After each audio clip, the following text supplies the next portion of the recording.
जय माई की। देखिए, हम फिर आप लोगों के सामने अपने 7वीं ज्योतिर्लिंग की यात्रा के विषय में चर्चा करने के लिए आए हैं और चाहते हैं कि हमारी चर्चा आप लोगों को प्रेरित करे कि आप लोग भी ज्योतिर्लिंगों की यात्रा करें और अपने जीवन को सफल करें। जीवन का उद्देश्य क्या है? जीवन का उद्देश्य यही है कि आप इस धरती पे आए हैं सकल कर्म करते हुए और ईश्वर का भजन करते हुए, दर्शनीय स्थानों का भ्रमण करते हुए आप मोक्ष की प्राप्ति करें। इन्हीं उद्देश्यों के साथ अपना जीवन बिताएं। हम 7वां ज्योतिर्लिंग रामेश्वरम गए और कैसे गए, वहाँ क्या क्या हुआ, ये पूरा हम आपके सामने रखेंगे। दिल्ली से मदुरई बाई प्लेन गए। मदुरई में बड़ा अच्छा रहा। एयरपोर्ट से सीधा बस स्टैंड, बस स्टैंड से by bus Rameswaram. Bus stand के विषय में भी एक छोटी सी जानकारी। बहुत सिस्टमेटिक बस स्टैंड, बहुत भव्य, बहुत बड़ा बस स्टैंड, हर जगह के लिए गाड़ियाँ। तमिलनाडु का शहर मदुरई है और बड़े शहरों में है। मदुरई में मीनाक्षी मंदिर है जो वर्ल्ड फेमस है और शायद अजूबों में भी उसका स्थान है। अब बस पे बैठने के बाद हमारी यात्रा रामेश्वरम की शुरू हो गई। रामेश्वरम समुद्र के बीच में है। पहले कभी वो धरती से जुड़ा हुआ था, लेकिन शायद 100-125 वर्ष पहले साइक्लोन वगैरह, सुनामी वगैरह कुछ इस तरह की घटना घटी और वो पृथ्वी यानी जल थल से वो कट गया, यानी चारों तरफ जल है।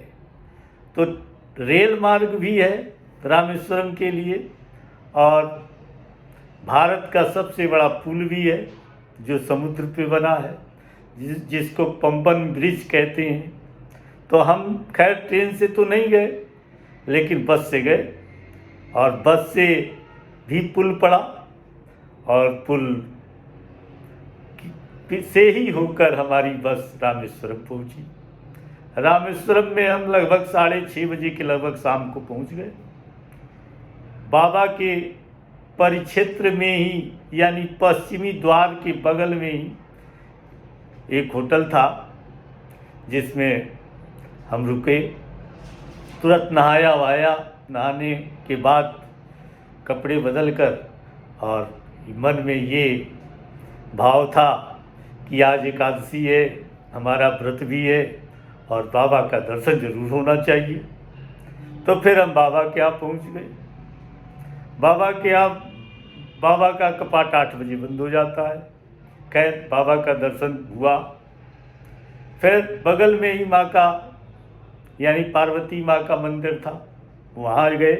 वहाँ देखे बहुत सारे लोग ज़मीन पर बैठे हुए थे और किसी चीज़ का इंतज़ार कर रहे थे। हम भी कुछ जानते तो थे नहीं, लेकिन हम भी बैठ गए और देखा कि एक पालकी आई।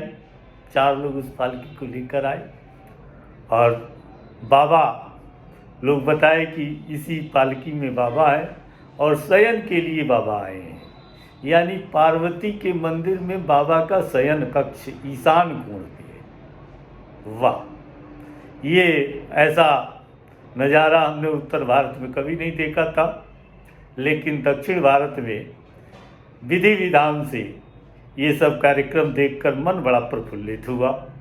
और फिर हम थके थे, आ गए होटल, आराम से हम सोए और सुबह 4 बजे हम फिर मंदिर पहुंच गए।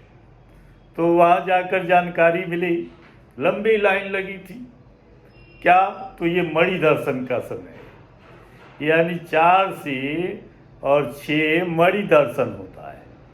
यानी एक मणि रखी जाती है।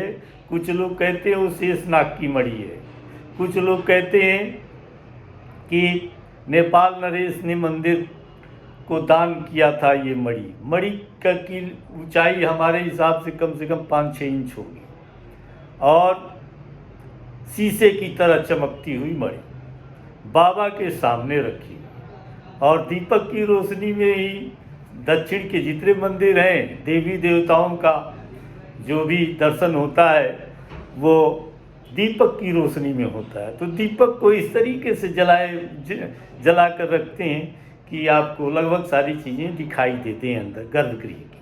तो मणि भी दिखाई दे रही थी और मणि के पीछे बाबा का स्थान है। बाबा का दर्शन इसलिए नहीं कि बाबा तो शयन में है और 6 बजे बाबा फिर उसी पालकी पे से अब अपने दरबार में आते हैं। तब तक 4 बजे के बाद से मणि दर्शन होता है और लंबी लाइन लगाकर लोग मणि दर्शन करते हैं। प्रथम दिन ही हमारा मणि दर्शन हुआ। मणि दर्शन करने के बाद फिर बैठकर भजन हुआ। भजन के बाद फिर हम लगभग 9 बजे फिर दोबारा बाबा का दर्शन हुआ। फिर दोबारा बाबा का दर्शन करने के बाद फिर हम समुद्र तट पे गए। पास में ही समुद्र तट है जिसे अग्नि तीर्थ कहते हैं। अग्नि तीर्थ पे लोग नहा रहे थे, समुद्र की लहर ले रहे थे। हमारी भी इच्छा हुई, हमने कहा कोई नहीं, आज नहीं कल लहर लिया जाएगा। दूसरे दिन फिर यही क्रम रहा, खूब घूमना फिरना हुआ। दोनों टाइम बाबा का दर्शन लाइन में लगकर हुआ और भजन हुआ। तो सुबह तो माई के यहाँ भजन होता था और शाम को बाबा के बगल में जहाँ हवन कुंड रोज शाम को प्रज्वलित होता था तो उसी हवन कुंड के बगल में बैठकर हमारा भी भजन संपन्न होता था। ये तो चला। फिर जानकारी मिली कि यहाँ 22 कुंड हैं। भगवान राम ने किसी जमाने में बाबा के अभिषेक के लिए अपने बाण से भारत के 22 तीर्थों का जल मंगाया था और 22 तीर्थ कुएं के रूप में है और लोग जाते हैं और वहाँ इतने विधि विधान से छोटी छोटी बाल्टियाँ लेकर लोग खड़े रहते हैं और जल निकाल कर और सबके ऊपर फेंक देते हैं। तो ये भी एक बड़ा आनंददायक। तो द्वादशी का दिन, द्वादशी में पहले हमने जाकर देखा शाम के टाइम कि एक्चुअली ये व्यवस्था है कैसी, कल किस तरीके से यहाँ आया जा सकता है। ये सब जानकारी होने के बाद फिर दूसरे दिन यानी त्रयोदशी के दिन फिर सुबह उठने के बाद 4 बजे भोर में सीधा समुद्र और समुद्र में लहर लेने के बाद बैग में कपड़ा थाई नया दूसरा साफ, उसको लेकर फिर उत्तर गेट जहाँ से 22 कुंडों का स्नान शुरू होता है, उत्तर गेट से ही शुरू होता है। बाबा के 4 गेट हैं, पूर्व गेट, पश्चिम गेट, उत्तर गेट और दक्षिण गेट। तो उत्तर गेट से 25 रुपये का टिकट कटता है और तीर्थों के स्नान के लिए लोग लंबी लाइन लगाए हुए थे। वाह, 4 बजे भोर में ही इतनी लंबी लाइन। कोई बात नहीं, थोड़ा ऐसा लगा कि बड़ा मुश्किल होगा, बहुत टाइम लगेगा, लेकिन नहीं, इतना सिस्टमेटिक कार्यक्रम हमने कहीं नहीं देखा। सब नहा रहे थे, सबके ऊपर जल पड़ रहे थे। जिस कुएं पे जाओ तो 3 लोग बाल्टी लिए और रस्सी लिए खड़े हैं, उन बाल्टी से निकाल के सबके ऊपर फेंक रहे हैं। और आश्चर्य की बात एक और हमको समझ में आई, सारे कुओं के जल का टेम्परेचर अलग, सारे कुओं के जल का लगभग टेम्परेचर अलग। एक जगह तो गरम सा महसूस हुआ, वहाँ से फिर हमने आकलन करना प्रारंभ किया और हमको महसूस भी हुआ कि 22 कुओं के जल का टेम्परेचर अलग और 22 कुओं के स्नान के बाद ऐसा शरीर हल्का होने लगा कि जैसे लगे कि पूरा ऑरा, यानी जो शरीर का ऑरा होता है वो एकदम क्लियर हो गया। फिर स्थान बने हुए हैं पुरुषों के लिए जो वस्त्र जहाँ चेंज होते हैं और महिलाओं के लिए भी जो अपना वस्त्र चेंज करती है। तो वहाँ जाकर वस्त्र चेंज हुआ और फिर बाबा का दर्शन हुआ। बाबा के दर्शन के बाद फिर भजन, और भजन के बाद क्या कहना। फिर अब ये तो घटना त्रयोदशी की थी। चतुर्दशी में हमने सोचा कि भाई अब आए हैं और यहाँ धनुषकोटी है। भगवान राम ने समुद्र पे पुल बांधा था और भगवान राम के द्वारा ही ये जगह शिव की स्थापना हुई और रामेश्वरम कहलाया। तो उस जगह को क्यों न देखा जाए जहाँ धनुषकोटी है, जो समुद्र पे भगवान राम ने पुल बांधा था, उसको भी देखा जाए। तो बस से 30 रुपये किराया और लगभग 32 किलोमीटर रामेश्वरम से पहुंच गए धनुषकोटी। धनुषकोटी से पहले लगभग 15-16 किलोमीटर दोनों तरफ समुद्र और बीच में केवल रोड, इतनी जगह। वो पुल ही तो था। लास्ट पॉइंट पर जाकर फिर बस में छोड़ दी।